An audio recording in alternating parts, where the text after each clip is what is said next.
Alors, ce que je lis ici, c'est doctorant auxiliaire d'enseignement et recherche, groupe de recherche diversité urbaine, département d'anthropologie de l'Université de Montréal.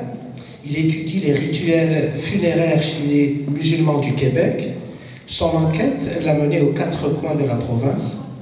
Il a joué un rôle très important avec les personnalités musulmanes pour mettre en place un cimetière à Chicoutimi.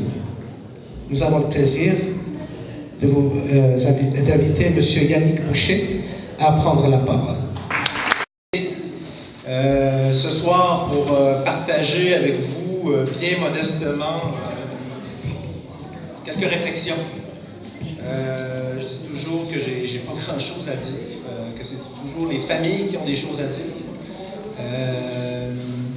Donc, j'ai quand même essayé de coucher sur papier de manière très humble quelques petites réflexions et peut-être aussi un peu de passer le mot de toutes les personnes que j'ai rencontrées depuis les dernières années. Je tiens à préciser par rapport au mot qui a été lu sur moi, je me définirais pas comme un spécialiste des rites musulmans, vraiment loin de là. Je m'intéresse particulièrement aux trajectoires finalement, aux trajectoires migratoires, aux trajectoires des familles qui vivent et qui ont vécu finalement une expérience de perdre un proche au Québec. Qu'est-ce que ça implique? Les choix que ça implique de perdre quelqu'un, un être cher, que ce soit à Montréal, que ce soit en périphérie de Montréal, que ce soit en Estrie, dans les Laurentides, à Québec, au Saguenay, sur la Côte-Nord, dans le bas du fleuve, en Gaspésie. Souvent, on fait des comparaisons un peu dichotomiques entre il y a Montréal et les régions, mais c'est plus compliqué que ça. Les régions sont beaucoup plus différentes qu'on peut s'imaginer, c'est très différent. Si on est en Montérégie, dans le centre du Québec ou en région éloignée, les réalités sont bien différentes. Donc, la thématique aujourd'hui était les cimetières musulmans, les défis et les enjeux. J'ai mis ça un peu sur papier, étant donné qu'il y a peu de minutes qui nous sont allouées. Je vais essayer de m'en tenir quand même à mon texte. Et on aura le temps, de toute façon, j'imagine, d'en discuter un peu plus tard. Je dirais en premier lieu, comme vous le savez, j'imagine, je vais essayer de bien m'installer là. La mort est toujours, en quelque sorte, un intrus, un impensé de nos vies. Nous sommes tous, d'une certaine manière, inexpérimentés face à la mort. En fait, si la conscience de la mort apparaît comme universelle, le rapport à la mort, la manière de se représenter la mort, donc de la percevoir, varie considérablement selon les croyances, les traditions et les cultures. Les enjeux entourant la mort au Québec soulèvent d'une part des responsabilités individuelles, bien sûr, qui ne sont pas toujours bien intégrées dans les habitudes de vie.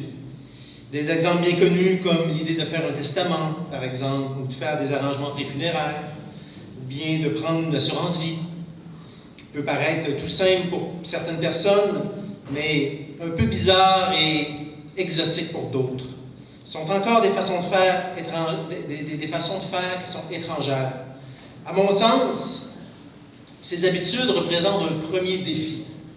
Ce sont des défis parce que c'est tout un changement de culture, un changement souvent dans nos habitudes de vie, étant donné que la mort devient une responsabilité individuelle.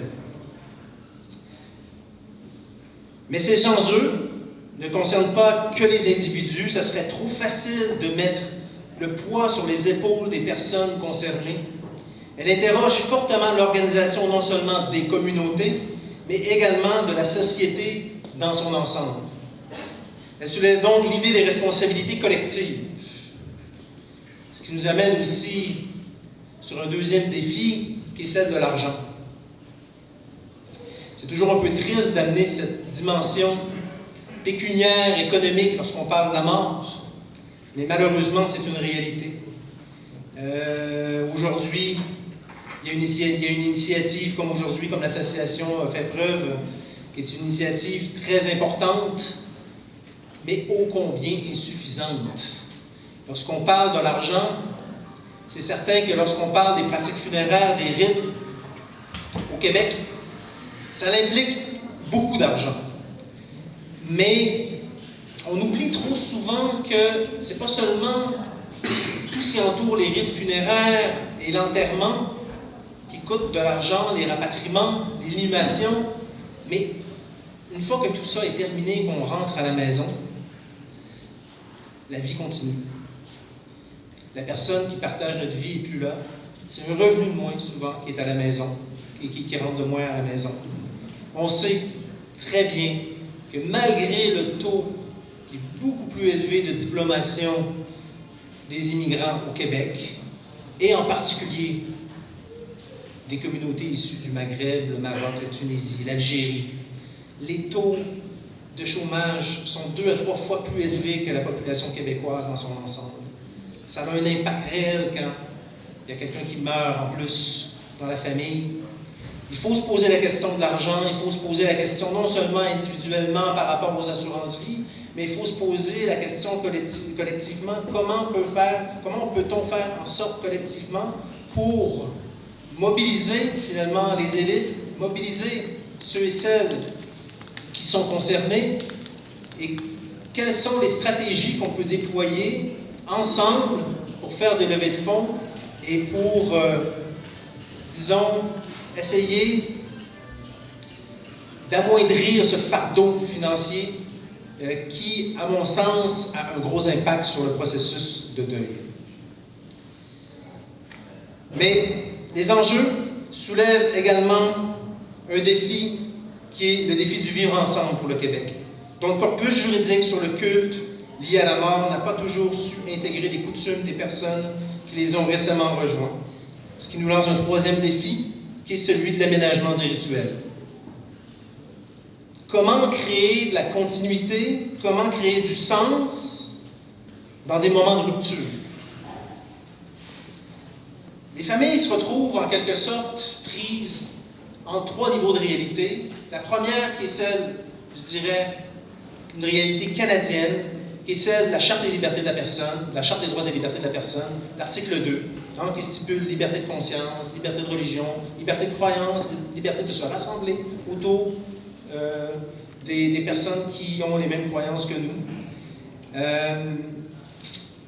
Cette charte lance un message contradictoire lorsqu'on est au Québec et que le cadre législatif québécois rentre en opposition avec la charte lorsque vient le temps, finalement, avec les lois sur la disposition des corps, l'inhumation, d'exhumation, oblige une certaine forme, finalement, d'aménagement. Et je pense ici, bien sûr, au cercueil. Je pense surtout aussi à la thanatopraxie, qui est l'embaumement, en réalité, une injection de formaldéhyde dans le corps, une fois qu'on est décédé, qui est obligatoire après, je crois, c'est 18 heures au Québec. Donc, dès qu'on expose un corps, dès que, finalement, les délais de 24 heures sont passés, de toute façon, c'est un peu systématique, sans compter lorsqu'il y a, finalement, des morts exceptionnelles, parce que le corps doit, finalement, être dans les mains d'un coroner. Le coroner doit enquêter, donc ça, finalement, prolonge, finalement, les délais de rite. Et un troisième niveau de réalité qui est celui des municipalités. Les municipalités, ils ont leur propre paradigme d'une certaine manière. Les municipalités, ils ont des règlements de zonage. Et lorsque vient le temps de mettre des projets sur pied, souvent, ils ont finalement tendance, je dirais, et c'est un fait, de laisser des parcelles de territoire à des promoteurs immobiliers beaucoup plus que finalement que des lieux de culte ou des cimetières, étant donné qu'il n'y a pas de taxes qui sont perceptibles. Il faut dire les choses, hein, appelons un chat un chat. On le voit, on le constate. Il y a souvent un manque de volonté. Quatrième aussi chose que j'oserais dire, c'est toute cette acceptabilité sociale des projets de cimetières. Pas seulement les cimetières, mais même chose pour les mosquées. On a eu beaucoup de projets qui ont avorté parce qu'il y a eu de la mobilisation citoyenne contre. Je vais m'en tenir au texte étant donné qu'il me reste peu de minutes et j'ai tendance à m'éparpiller. La question des cimetières parle donc de notre rapport à l'autre, à la différence, dans un Québec traversé à la fois par l'ouverture et la fermeture. Cette dernière étant souvent liée à un paradoxe, le statut de majoritaire du Canadien français au Québec et de minoritaire dans le reste du Canada, voire en Amérique du Nord. Ce réflexe de minoritaire associé à l'échec du projet national nourrit une forme d'insécurité identitaire qui se traduit généralement par des attitudes de protection et bien souvent instrumentalisée par certains médias et politiciens. C'est un autre défi, à mon sens. Les enjeux qui nous concernent ce soir, dont celui de la création d'espaces de sépulture, s'inscrivent donc dans ce contexte. Il faut donc le garder en tête quand vient le temps de porter des projets de cimetières, comme celui de Québec qui naîtra vraisemblablement dans des circonstances tristes et particulières. Combien de familles m'ont partagé l'importance pour eux d'avoir le choix, oui, d'enterrer la personne qu'ils ont aimée, s'ils le désirent, ici. Je perçois une charge symbolique derrière cette volonté, car cela revient pour plusieurs familles à manifester leur appartenance au Québec par ce choix d'inhumer ici. En fait, lorsqu'on lit entre les lignes, ce sont des racines que la première génération souhaiterait donner à leurs enfants, et non une supposée tendance au communautarisme, comme voudraient nous laisser croire certains. Les cimetières sont porteurs d'une signification qui va au-delà du symbolique. Les cimetières constituent des lieux de mémoire au même titre que les musées, les monuments ou les festivals. La mort se manifeste ainsi dans l'espace public à travers les cimetières, et c'est à travers eux que la mort gagne en son sens et sa reconnaissance. Je fais allusion ici à l'importance des lieux de mémoire pour se sentir d'ici et pouvoir se projeter dans le futur. Enfin, en abordant la question de la mort, c'est de la vie que nous parlons. C'est de savoir quel Québec voulons-nous pour demain. Eh bien, au-delà de la question de l'inclusion, c'est avant tout une question de dignité et de respect. La dignité entourant la mort doit nécessairement prendre en compte la pluralité des cultures, des visions du monde et des croyances, et si nous voulons avancer ensemble. Et je finirai là-dessus en disant que ces enjeux entourant la mort de ceux qu'on aime s'invitent d'une certaine manière à nous parler. Ils nous interpellent, non pas à partir de la banalité qu'en ont fait les sociétés modernes, mais à travers les biographies singulières, ceux des citoyens, et de toute l'insatisfaction et les frustrations perceptibles que rencontrent les gens pour mourir comme ils le souhaitent et pour mourir dignement. Merci.